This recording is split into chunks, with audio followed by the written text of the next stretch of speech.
Aqui, ó, eu vi que tá chegando várias perguntas aqui Vamos e lá. vou começar pela primeira aqui, ó. José mandou: boa noite, meu nome é José Railson e eu tomo Rivotril. Eu queria que muitas pessoas falam sobre o Rivotril, Dr. Tomás, e eu queria que você falasse um pouquinho sobre o Rivotril, se é usado para compulsão, se não é usado. Eu sei que cada caso é um caso. E eu vi também que na aula que você gravou para o programa Cartada Final, você falou um pouco sobre medicações, né? Queria que você falasse um pouquinho para o pessoal agora, né, sobre essa medicação, tá bom? Bom, vamos lá. Tirando a dúvida do José. Os benzodiazepínicos, né, assim como o Rivotril, ele pode ser usado. Não é todo paciente que tem que usar. A gente tem outros ansiolíticos. Às vezes a gente tem, inclusive, alguns fitoterápicos que a gente pode usar no lugar do benzodiazepínico. Por quê? Muitas das vezes a gente tem os colaterais, os sedativos do benzo de uma forma mais proeminente. Então, a gente tem que ver o perfil do paciente. Se você já toma, não tem problema. Mas às vezes a gente conhece muitos casos que a pessoa quer parar de tomar e não consegue. Porque o benzodiazepina, ele tem uma ação de calmante, uma ação sedativa mais rápida e mais aguda. Isso às vezes pode ajudar no tratamento de uma compulsão, de uma impulsividade, onde o paciente fica mais tranquilo, mas às vezes isso também pode atrapalhar a longo prazo, porque da mesma forma que o paciente busca esse imediatismo das apostas do prazer, ele pode começar a ter um efeito colateral da medicação e não conseguir parar de tomar. Às vezes fica Entendi. dependente da medicação. Então, Por o isso a importância do benzodiazepínico, o acompanhamento Rivotril, ele é profissional, a bom, dosagem. mas depende da dose, depende do momento, depende do paciente. Tem gente que pode tomar, a gente tira, tem paciente que não deve tomar e a gente tem algumas alternativas. Mas a ansiedade, ela geralmente está junto com o paciente que está com esse sofrimento do vício. Porque ele tenta não apostar, vem aquela vontade de apostar, ele fica ansioso, ele tem aquele craving, né, aquela vontade, aquela impulsividade. Então, dependendo do caso, a gente tem outras medicações que podem auxiliar também nessa questão aí da ansiedade. Agora, se você busca uma coisa de efeito mais rápido e imediato, a gente tem essas outras opções aí, que são os fitoterápicos, que vão ter essa ação semelhante aos benzodiazepínicos, só que com menos colaterais e menor risco de você ficar dependente temporariamente da medicação, que é a última coisa que a gente quer. A gente quer tirar o paciente da dependência de aposta. Muito E a bom. gente tem que tomar um cuidado para, às vezes, dependendo da medicação, não criar um outro problema, Um outro vício, né? um outro vício, Um exatamente. Tem que outro ter muito vício. E cuidado. acontece, o que mais tem muitas pessoas que são viciadas em Rivotril, então, em É verdade. clonazepam, Rivotril, então tem que cuidar com isso. E sempre lembrando, pessoal, sempre ressaltando, medicação somente com prescrição médica, sabe? Nós estamos trazendo aqui informação, estamos trazendo conscientização, mas sempre com prescrição médica. Só para deixar o José tranquilo, o benzodiazepínico ele é muito bem utilizado em alguns casos. Eu só estou especificando porque como ele pode causar dependência, que tem que ter realmente essa opinião médica, uma avaliação do caso, evitando a automedicação. É um dos mais importantes aí para tomar esse cuidado, tá bom? Tá bom, vamos lá para mais uma pergunta. Giovanni mandou ali, ó, mandou uma pergunta parecida, só que para outra medicação. Tomo sertralina, ela serve? Então, eu vi que também lá na aula que você fez para o programa Cartada Final, você explicou, né, sobre as medicações, bem detalhado, mas eu queria que você falasse um pouquinho sobre a sertralina. É utilizada ou não é utilizada para tratamento de vício em apostas? Como que é? É sim, a sertralina é uma das medicações que a gente usa, sim. A gente tem outras medicações na classe da sertralina, né, que são os inibidores seletivos de recaptação de serotonina, onde a gente, com a medicação, em determinados perfis de paciente, a gente consegue otimizar essa regulação de volta, onde o paciente tome o controle da impulsividade, um pouquinho da compulsão, até mesmo um pouco dessa própria ansiedade. Como ele é um inibidor seletivo de recaptação de serotonina, ele vai modular um pouquinho a serotonina. Isso vai ajudar o paciente a tomar melhores decisões, dependendo do grau, dependendo de quanto tempo ele aposta, dependendo de cada caso. Mas a sertralina, ela é sim uma ótima medicação, pode ser usada assim como outras da mesma classe. Lembrando que cada medicação tem sua dose, duração de tratamento e colaterais específicos, onde a gente pode, às vezes, trocar. Não funcionou, a gente tem algumas outras opções, mas ela funciona muito bem, sim, Leonardo. Show de bola, muito bom. Chegou mais um comentário ali. A Giovanni mandou o seguinte: a Ritalina me deixava mais compulsiva.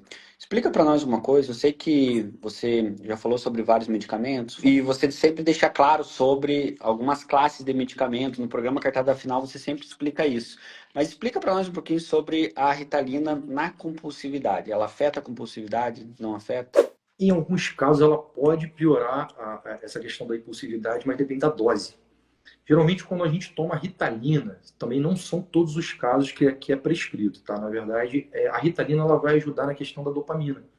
Como existe uma desregulação da dopamina, e às vezes o paciente ele está tendo uma dificuldade em não apostar, ele fica com aquela vontade, algumas medicações estimulantes, como um exemplo é a Ritalina, ela pode ajudar a recalibrar essa dopamina, porque ela acaba liberando um pouco de dopamina. Só que existe a dose e existe o perfil de paciente. Tem pacientes que eles já são mais ansiosos, eles já são mais impulsivos, e às vezes a resposta ao medicamento não é tão boa. Então a gente tem que trocar, às vezes a gente tem que passar uma naltrexona, a gente tem que passar outras classes de medicação, a gente tem às vezes a gente pode entrar com antipsicótico atípico, a gente pode entrar com antidepressivo, alguns remédios para ansiedade. A gente tem muitas opções de medicação, mas cada perfil responde de uma maneira. Às vezes, os colaterais ou a forma do paciente de ver o problema interfere totalmente no tratamento. Por exemplo, às vezes o paciente ele tem um relato que ele aposta porque ele está entediado, ele não quer interagir socialmente, então ele está ali para passar o tempo, para ocupar a cabeça, é como se fosse uma fuga da realidade. A gente tem perfil de paciente que aposta porque ele quer sentir aquela sensação imediata de prazer, ele já não consegue controlar.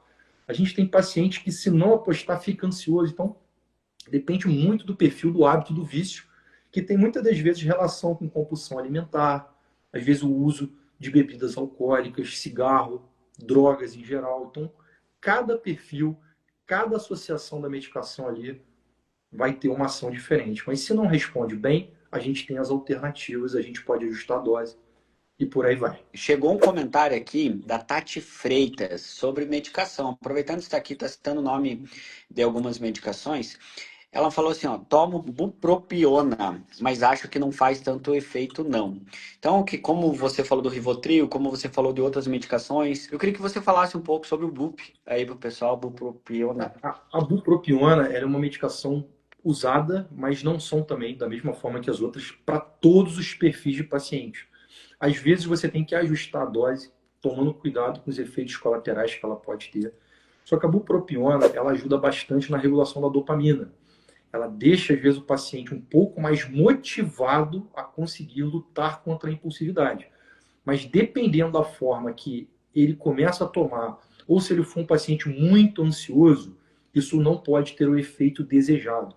Então a gente tem que tomar um certo cuidado aí do perfil do paciente e do motivo que ele aposta. Porque se ele aposta buscando muito prazer imediato e não for um paciente tão ansioso, a bupropiona pode ser uma boa escolha. Mas às vezes a gente tem que também associar com uma medicação que possa ajudá-lo a acalmar um pouco na hora da decisão, porque ela acaba sendo de uma forma ou de outra um pouco de um estimulante. Ela acaba, como ela inibe a recaptação da noradrenalina e da dopamina, o paciente pode ficar um pouco agitado. Então, às vezes, a gente tem que associar com um fitoterápico ou com uma medicação que ajude também na ansiedade. Agora, se o Muito paciente bom. tiver um perfil muito ansioso, a gente não consegue ajustar a dose ideal, ele acaba tendo muito colateral e não responde bem. Aí teria que mudar talvez o perfil da medicação ou associar outras medicações ou até mesmo suplementar aquelas vitaminas que a gente falou agora há pouco, que pode ser que o paciente esteja tomando até o remédio certo, ele tem o perfil certo, o motivo, o modo que ele está inserido naquele vício, o problema está sendo a carência das vitaminas que vão ser os precursores ou vão atuar junto com esses neurotransmissores, junto com a medicação. Então, a gente tem que fazer uma investigação aí com um pouco mais de detalhes para poder acertar e ajudar a resposta aí ao tratamento. Ó, separei mais uma pergunta aqui, várias medicações, né? É, Vamos lá, mas é assim mesmo. Josiane Santos mandou o seguinte: boa noite, tomo naltrexona e venlafaxina. Tenho vício com jogos online. Essas medicações controlam a dopamina? A venlafaxina, na verdade, ela é um dual, né? Ela vai atuar um pouco mais aí no perfil ansioso-depressivo se tiver alguma comorbidade. O que vai estar provavelmente associado aí à questão da dopamina seria talvez um pouco da ação da naltrexona, porque a naltrexona ela impede aquele estímulo dopaminérgico excessivo. Então, aquela vontade de apostar, a sensação de recompensa, se por acaso tiver uma recaída, ela vai ser muito mais reduzida. Então, o conjunto dessas medicações é muito usado, é muito bom, só que dependendo do perfil, tem que ajustar a dose. Mas a naltrexona, em associação com esse dual, que é a venlafaxina, ela tem essa ação sim, porque o pico e o estímulo dopaminérgico ele vai ser reduzido. Então, de uma certa forma, tem ação nessa questão da regulação da dopamina, sim. E aí, Entendi. se não estiver sendo o suficiente, às vezes tem que ajustar a dose, ou associar mais uma medicação, ou até mesmo trocar a medicação. Mas essas medicações, elas vão ter, juntas, elas vão atuar um pouquinho no sistema de recompensa, sim. Isso, pessoal. Sempre lembrando, pessoal, não existe pílula mágica, né? Não existe pílula mágica. Como a gente começou essa live falando, tem que ter esforço, tem que ter psicoterapia, e a medicação pode sim ser um ótimo complemento quando for prescrita por um profissional, não é mesmo? Então, sempre importante ressaltar isso. Beleza, gente? Mais alguma perguntinha aí? Várias coisas chegando, pessoal participando. Mas queria saber o seguinte: tem alguma coisa que você queira falar, alguma alerta, algum conselho que você queira dar para o pessoal aí que está lutando contra o vício em apostas? Assim, primeiramente a gente deu, assim, de uma forma bem genérica e resumida, um pouco das medicações, porque eu sei que os pacientes têm dúvida, pergunta mesmo. Às vezes a gente nem fala muito nome de marca, a gente está, inclusive, falando de forma genérica, mas essas dúvidas sempre acontecem, mas tomar esse cuidado aí com a automedicação.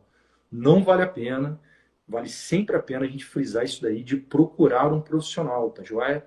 Um médico que trabalhe com isso, um psiquiatra, às vezes um neuro também trabalha, às vezes, não importa, só que sempre é bom ter um profissional capacitado. E a outra coisa é que a gente não pode esquecer aí dos pequenos esforços, como você falou.